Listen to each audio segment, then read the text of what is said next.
could you give us another very short example of a child that you've met that said, I missed my dad, and why is that? Yeah. Yeah. Well, they miss their dad because they're made for the love of their dad. Um, and, I think about a friend of mine a guy created through sperm donation who had two moms. And he said it was really difficult growing up in a home without a father.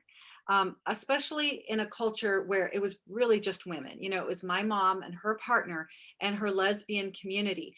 And so they did not necessarily look kindly on the presence of a little boy who was growing into a man. And so there was a lot of different things in terms of like changes with my body or trying to figure out what being a man meant that I just had to figure out on my own. Maybe I'd go to the library and find a book about it.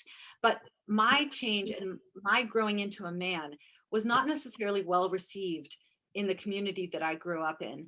And he said, we cite him in our book, along with dozens of other boys who grew up with lesbian mothers who talk about the challenge of not having a same-sex parent in the home to help them love their bodies and recognize the kind of changes and challenges that boys go through, and understanding what it means to be a man, and then taking those struggles into becoming husbands and fathers and trying to figure out, I didn't have a father. What does it mean to even be a father?